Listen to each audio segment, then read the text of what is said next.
捧げられた血の半分数番にまき散らして契約には歌われない背くことへの境界は目には見えない不思議な視線で見下ろされた瞬間支配者は主のごとく不気味に嘲笑う月夜の光が示された従者よこの場所へつながる幻の道叫びはいつしか沈黙に変わって落ちてゆく安息風に手と手をつないで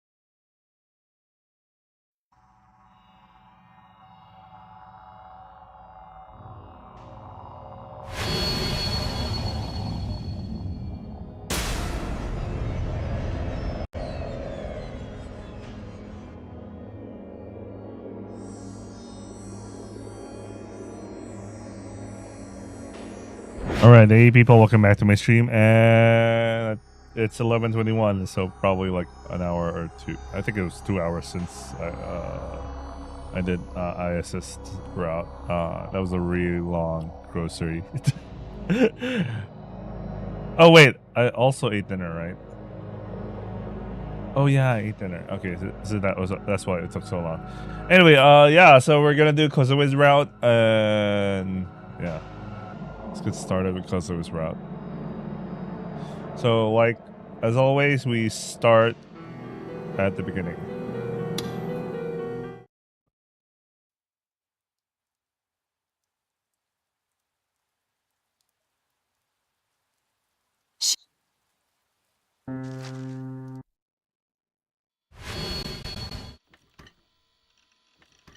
This is gonna take a while because the branching path for Kozue's route is in chapter 3, so this is gonna take a while. Same for Senna.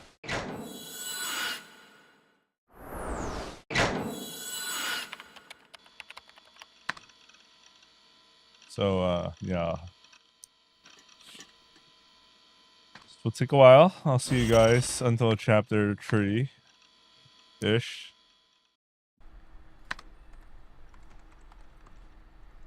I'm gonna read Persona 3 reviews.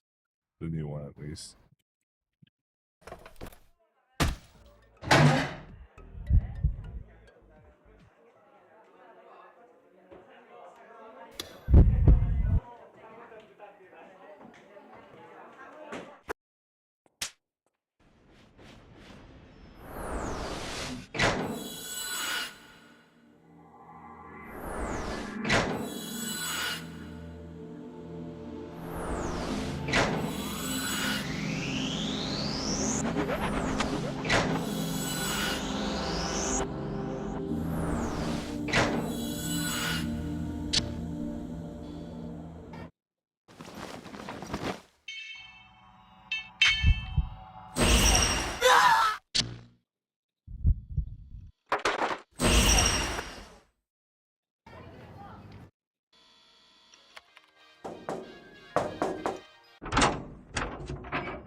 タ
ッキー、外出嫌いなのに病院。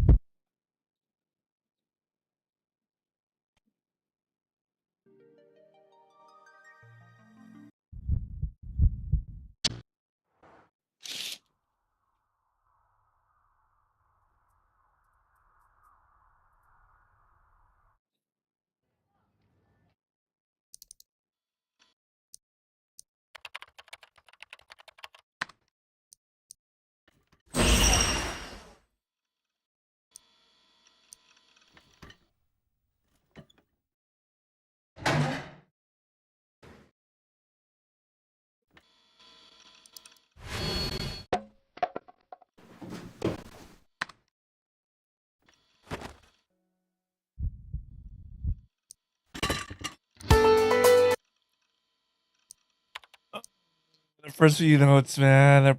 Those first few notes. A Persona Trees ending song. Oh man. Jesus died for our sins there. Shit.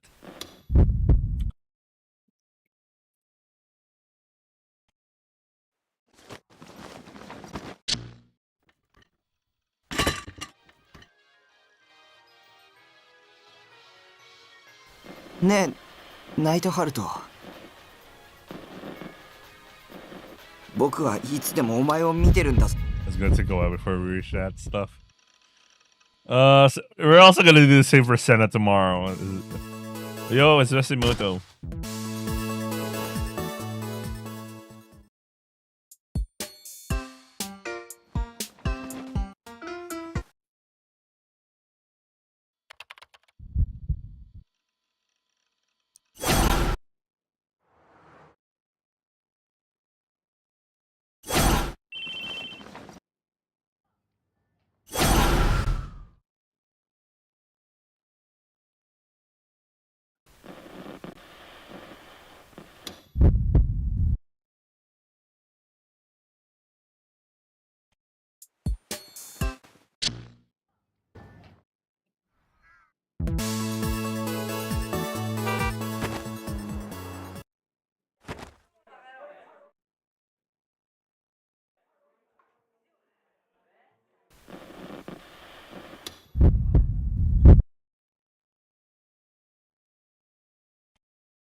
Oh, we actually just passed through Senna's branching, but that's Senna. We're gonna do Kozue's.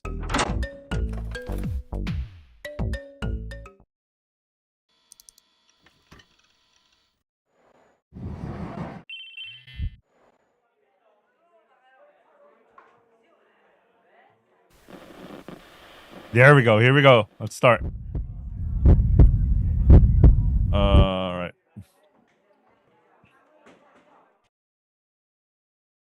All right, here we go. Could she be here to help me? Yes. This transfer student must be a professional exorcist. Yes. She acts frail, but that's all it is. An act. Yes. So this is the last yes. Then we're gonna go no. She must be here to kill Remy. Yes. The two of them should just kill each other. No. Here we go. Kozue's route.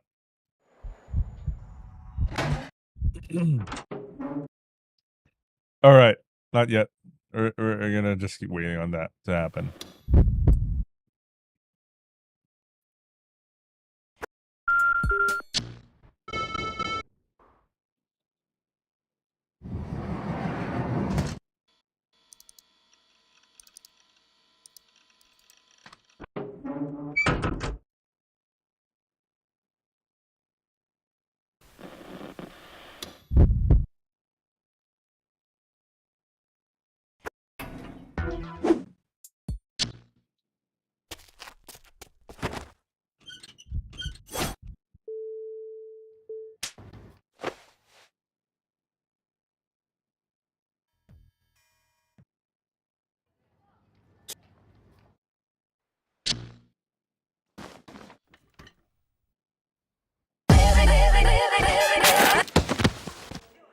Why was the mass destruction, the new mass destruction lack?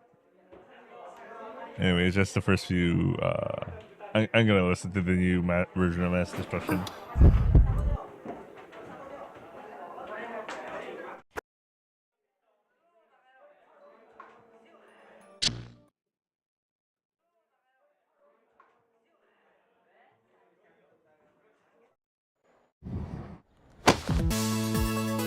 Best mode was here.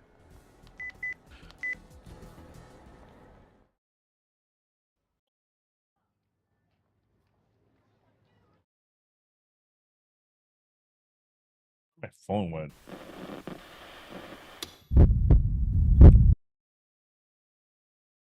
Oh, there it is.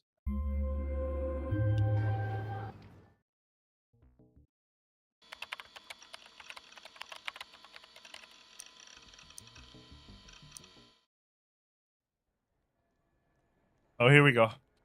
Here we go. First new scene for Kozue. As the final class ended, the stuffiness of school day gave way to a restful afternoon. Alone, Orihara Kozue plodded her way out through the front gate. As she walked, her lazy motions and lowered head highlighted her frailty. With her knit eyebrows and muddied expression, it seemed as if she was holding back tears.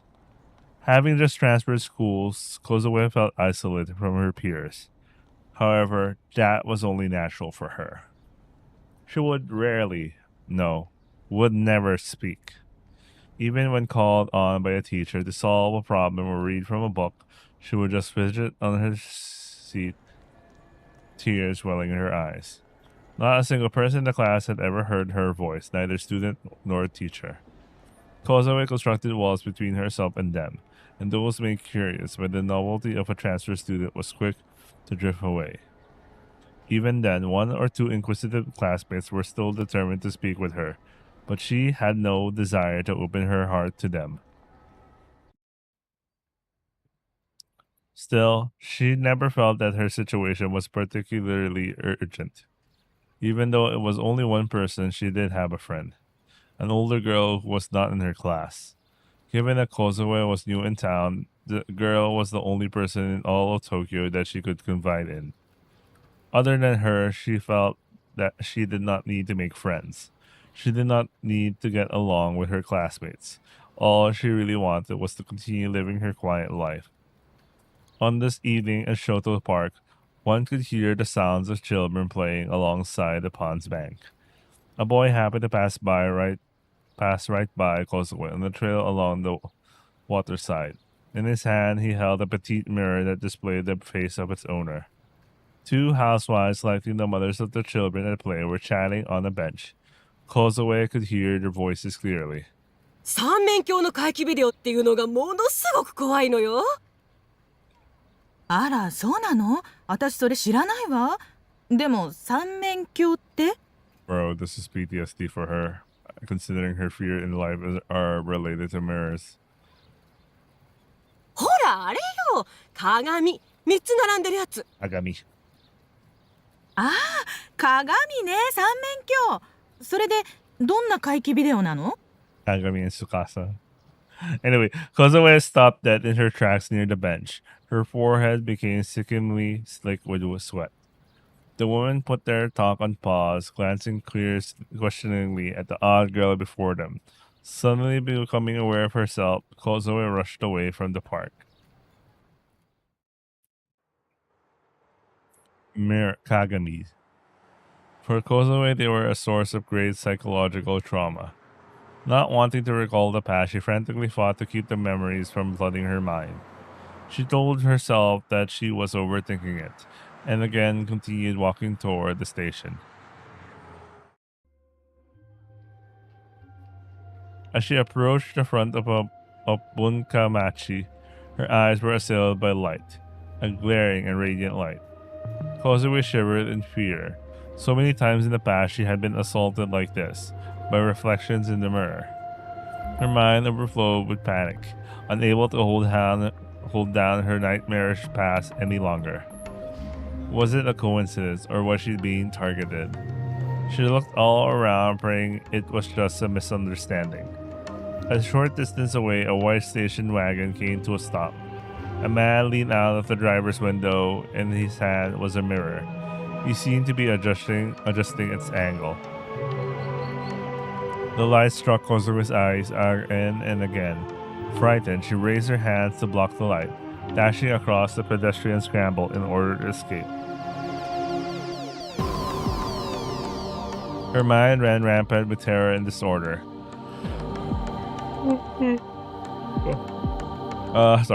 She wanted to get home as quickly as possible. She did not want to be here. Tears streamed down her face. It has to be a coincidence. She desperately repeated these words to herself, wiping away the tears with her fingers. Light assailed her eyes once again. Its glare dazzled her, violently piercing her gaze. The car from earlier had followed her. This time only the driver's arm protruded from the window, and in his hand he still held the very same mirror. Snapping out of her trance, she put everything she had into running for the station. She bumped into numerous pedestrians while passing through the crowd. The fear kept her moving, paying no mind to all the mockery and insults sent her way. Upon arriving at the station, she turned around only to find the white car stop at the traffic light at Scramble Crossing. Kozue hid under the shadow of Hachiko's statue, huddling in place with bated breath, struggling to comprehend all that had happened. In her mind, the same phrase repeated like a broken record. It's just a coincidence. It's just a coincidence. It's just a coincidence. It's just a coincidence. It's just a coincidence. It's just a coincidence. セーラー服萌え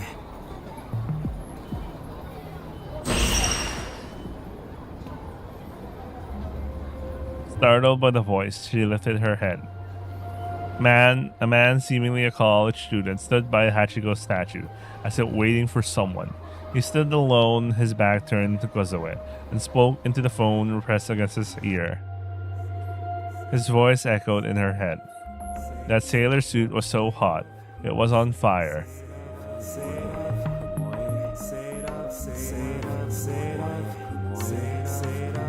The man did not turn toward her. The phone remained against his ear. He seemed to be listening to whoever was speaking on the other hand. However, not once did the man chime in or nod. He simply stood there and still as could be. Jesus Christ, man! The line keeps repeating. This is intended to mess around with me, I guess. Anyway, was he really on the phone? 瀬戸内の花嫁最高。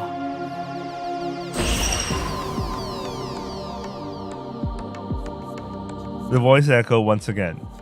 She could not understand how and why, but the man was speaking of things related to her painful past. She began to tremble. It frightened her to even so much as look at the man. She slowly crouched down on the spot, covering her ears. It's all a coincidence. This is all one big coincidence. She continued silently chanting this to herself. As she sat there, crouching in place, an hour passed. Many people had passed by, but none tried to speak to her. When she managed to timidly raise her head, she found that the man was long gone.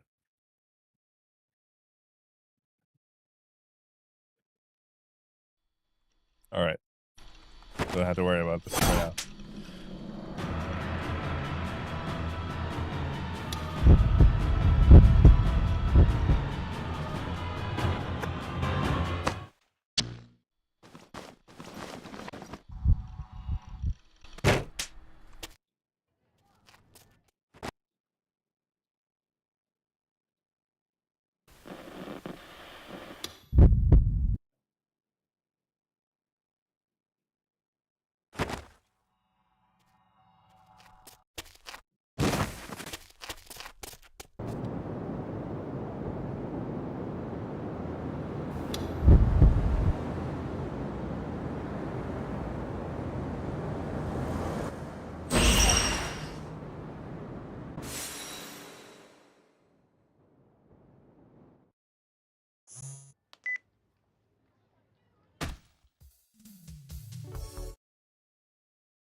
All right, this is gonna be hot. God, wish that were me. Anyway.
All right, I have a feeling we're gonna have a Kozue scene soon. No? Oh.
This is taking a while.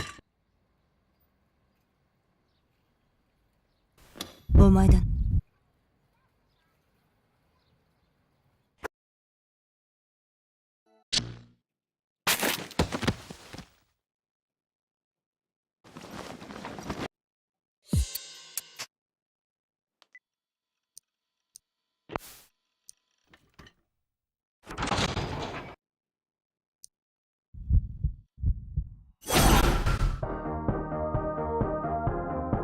Oh no, no, no, no, this ringtone.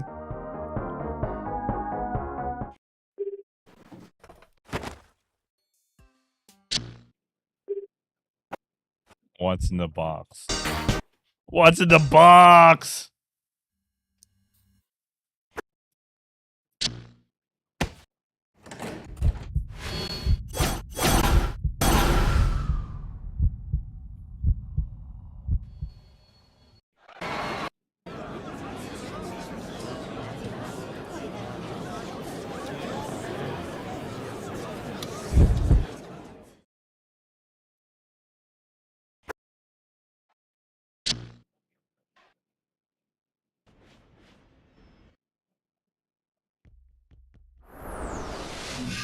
Oh wait, I need to know the exact set of questions for this one.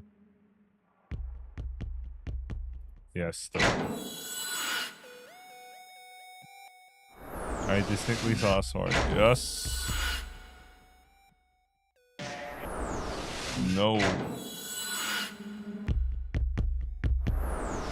No. Actually, sword. Yes. All right.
Oh, here we go. There was a little indication that there were any people present in the back alley of Center Guy. The breathing of a girl, Orihara Kozue, could faintly be heard resounding through it.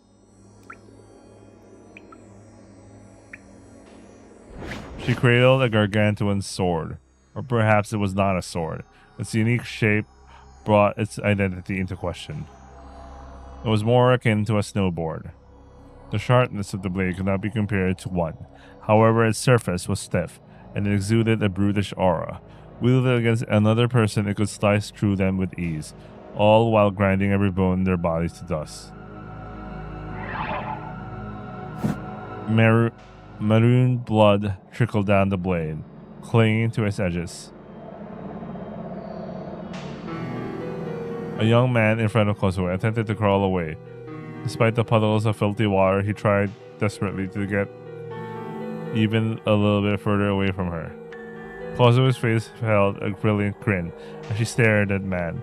There was no trace of her usual cowering, timid personality. She was enjoying herself. Her cheeks were flushed, perhaps from excitement. The sword in her hand had been used on 2 others before the man, and it had been a remorseless bloodbath. Kozue's not gonna kill you, but baddies need to be punished. Faces of the vulgar young man were bloodied and swollen. Until only moments ago, they had been tormenting Kozue's classmate, Nishijo Takumi. She had heard the voices of their hearts by chance. Multiple boorish voices had wrenched their way into her head as she was passing by. Piece of shit, don't look down on me, you Esper freaking... Yeah, Esper freak, die. I'll beat you to death, you little shit. Pathetic cunt, I'll whoop your ass. Fucking die, Esper. Shut your goddamn mouth. Fuck. I'm so pissed I'm so pissed off I'm gonna end you. That stupid bitch gave me the cold shoulder. This is revenge. Fucker. Shut the hell up. Rot in hell. Fucking die already, you fucking fake fucking Esper. The hell does it take to kill you? Fucking just die. This shit's just what I was told to do. Do this shit, get the money. I'll make a shit ton of money. I fuck him up, I get the money. I want money. I beat him to utter shit. I'll fucking kill you, kid. I'm gonna slaughter you. I'll tear you to pieces. Christ, it feels good beating people to a pulp. There's nothing fucking better, I swear. It's like I'm fucking high or something. For real, this is fucking fantastic. I don't give a shit about the world. There's nobody who can fucking stop me. The police won't do shit. My old boss won't do shit. My fucking mom won't do shit. Either nobody but me is on the fucking top. There ain't nobody better than me. I'm at the top of the fucking world, bitch. Stay still so I can kick the shit out of you. Holy shit, I'm awesome. I want to kill them.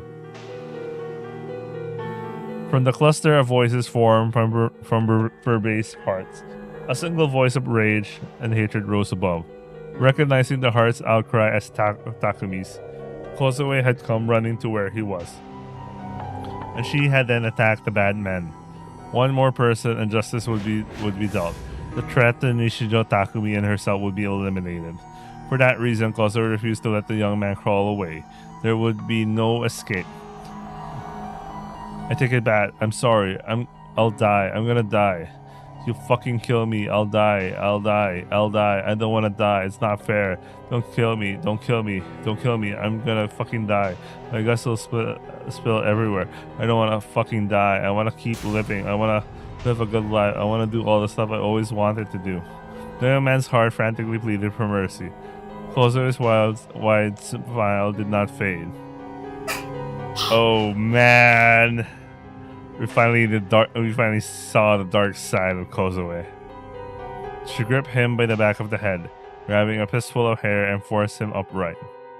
She accomplished this despite the immense disparity in their physical appearances. Lacking the willpower to resist, tears welled up in his eyes as he begged for mercy from the innocent little girl. Kozue's answer was a swift denial, but it was not one she voiced aloud. She simply mouthed the word one letter at a time with her small mouth. N-O. No. Lifting it above her head, the gargantuan sword roared as it approached the man. With one blow, his jaw was pulverized. Shrieks reverberated throughout the valley. The man was blown away and collapsed in a heap. Blood would have splattered all over Kozue's clothes, but she used her blade to shield herself, allowing her to avoid such an event entirely.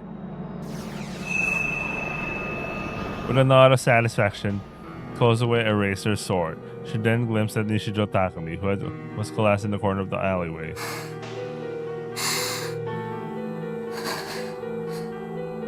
Oh my god, Kozue, holy shit! Oh my god. Breathing loudly, her heart murmured. Kozue wanted to kill them for you, but Kozue's gonna stop here.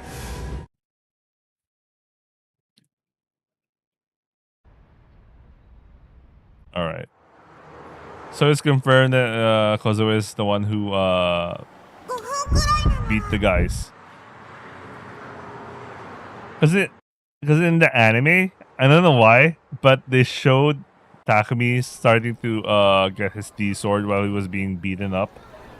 So the implication for the anime is that he subconsciously defeated the guys using his D sword though. But like here they give like a definitive it's actually Kozue who beat the three guys. Interesting. Interesting. Oh, interesting.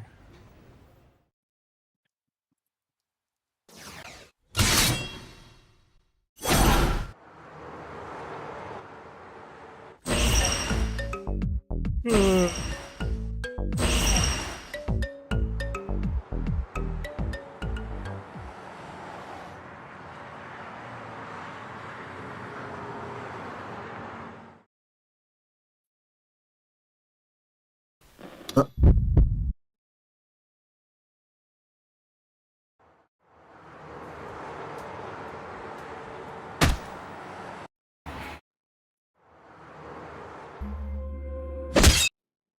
またあの車だ。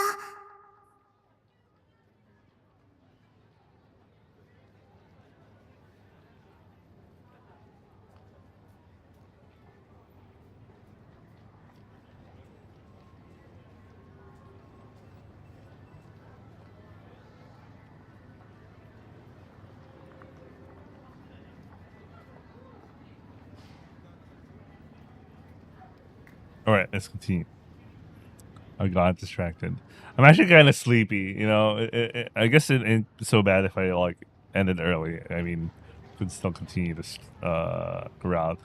But if I'm gonna end at least, let me at least reach the route proper. Then, you know, I still think this isn't the route proper. This is still like we're trying to get to the route. Anyway, before Shinsen Station, Orihara Kozue stood petrified. Over the past several days, she had been going back home from here rather than Shibuya Station, all because of the white car that had been following her. And today, the white car appeared once more. As if waiting for someone, it was parked in front of the station. Stricken by this, Kozue froze dead in her tracks. The passenger side mirror window slowly began to roll down before stopping nearly halfway. Suddenly, the hand of the passenger emerged from the opening. Within their palm, a handheld mirror was clutched tightly. Through her eyes, it felt almost as if they were taunting her, goading her.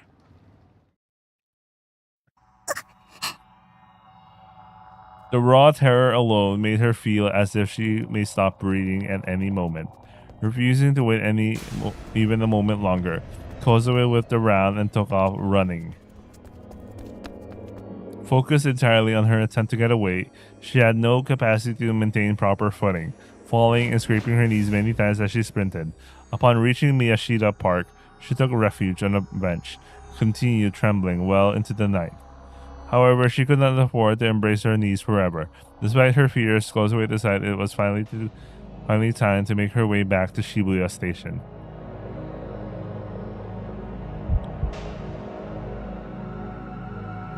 But when she reached it, it was parked there too. The exact same car before.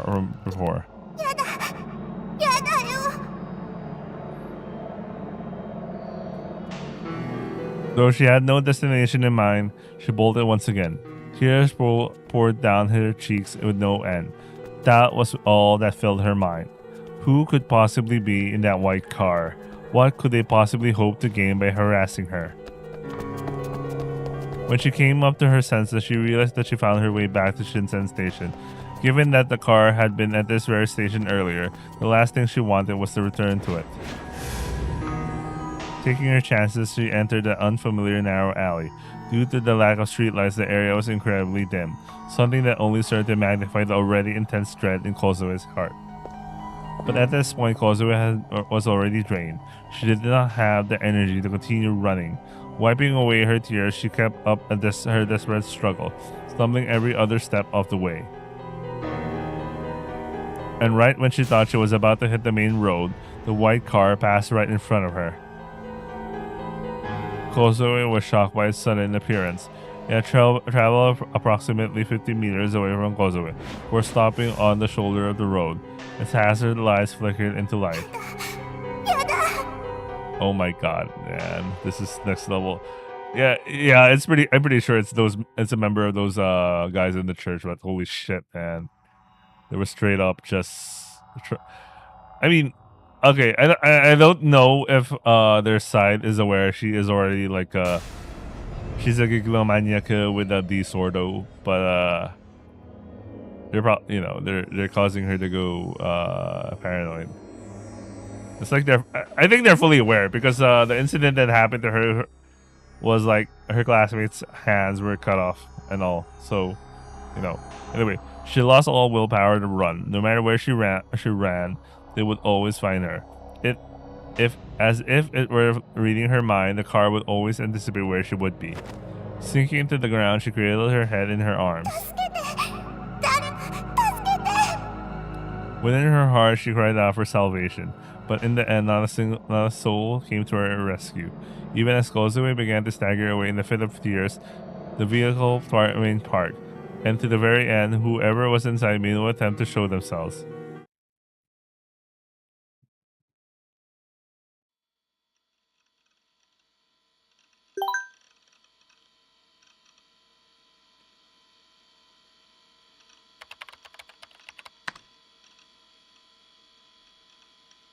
Huh?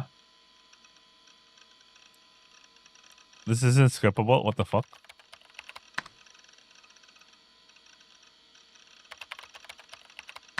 So we already read this before. It's not skippable. There you go. No, it's not skippable. There's something new here. The seventh case. It happened again. Another new gen. How long was this damn thing gonna go on for? Was I next? Would I be the victim of the 8th case, the ninth? Anxiety aside, Grim was pretty much the new gen news guy at this point. They've been keeping me in the loop about basically. Let me skip this because we technically read this. I'll skip a little bit using L manually click because yeah, the DQN puzzle. We already know this. 今日午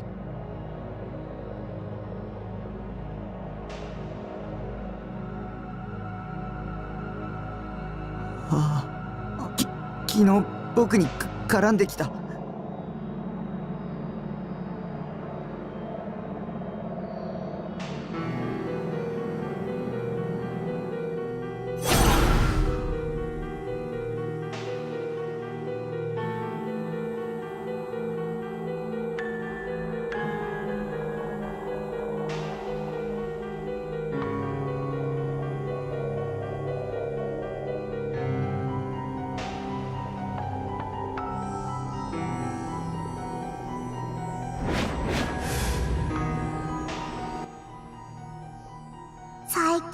Okay, here we go. This is new. 昨日も怖そうなゴキゴキ男たちに拉致されそうになっちゃったからドカドカドカーってしてやったのら。 Kozue. She was as far removed from normal as could be, and also a pretty big idiot.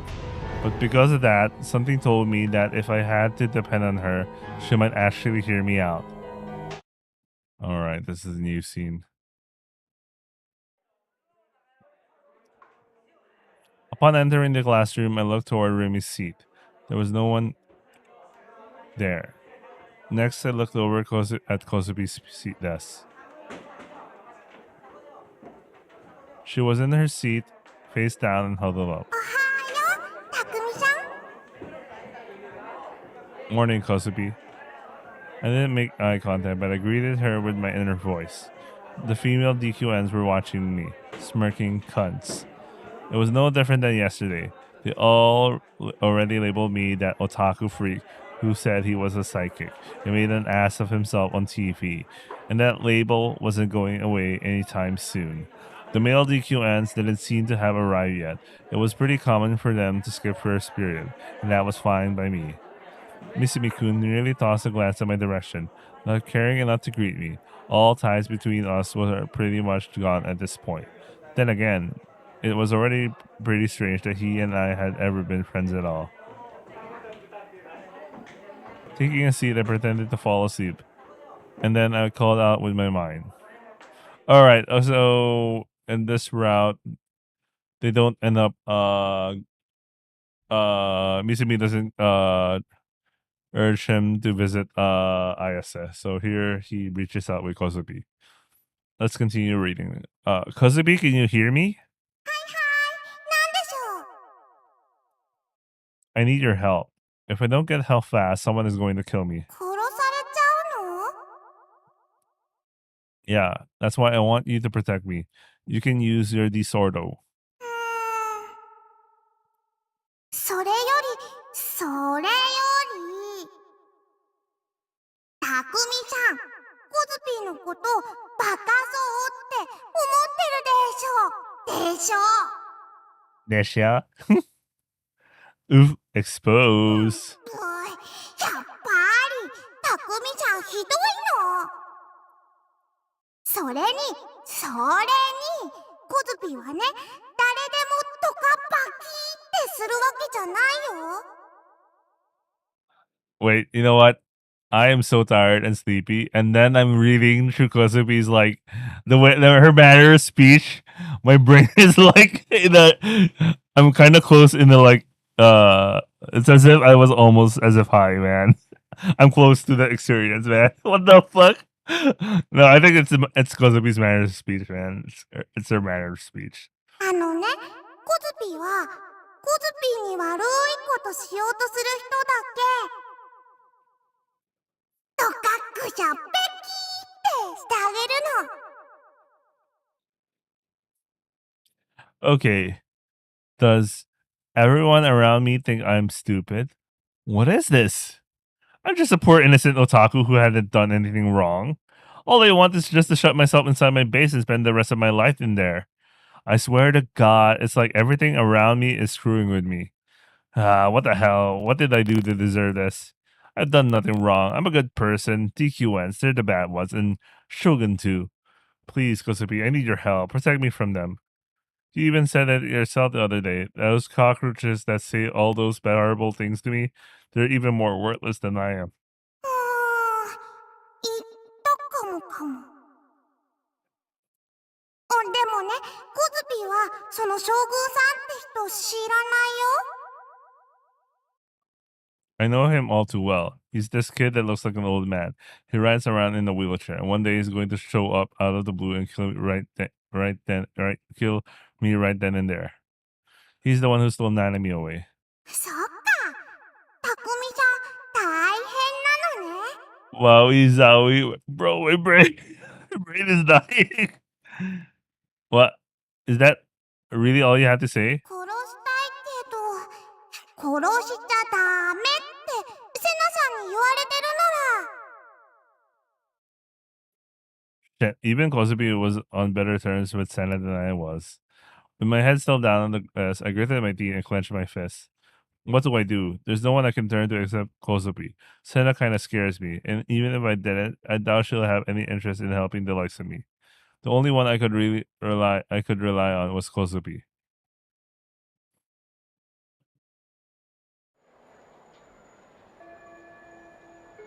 The school bell rang, bringing the day to a close, and me straight out of the classroom. Just like always, the class Dilkin DQNs were making fun of me for the whole Esper debacle. Just today alone, they'd already come after me at least 5 separate times. Seriously, didn't they have anything better to do? Because bullies like them only get kicks from picking on others? The hell was wrong with normies? And people thought they were actually human. Don't make me laugh. Shutting myself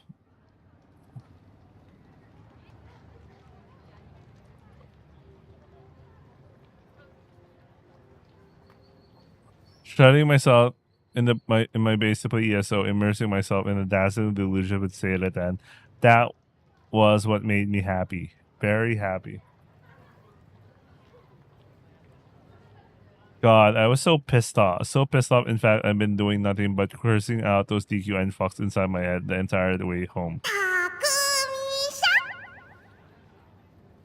ん I felt Kozubi poke my shoulder from behind a few times. 一緒に帰りましょう You know what? I really want to call it in. I'm For some reason, I'm really feeling it, man. I'm really feeling it. I'm like so out of it. Oh, Kozue. Oh man, you know what? Yeah, I really wish I went back earlier. I would have had an additional hour, but I doubt I would finish the route by then. Anyway, we'll continue again tomorrow on Kozubi's route, and after Kozubi's route, we do Senna and Rimi's and the true ending. The true ending will most likely be in the evening.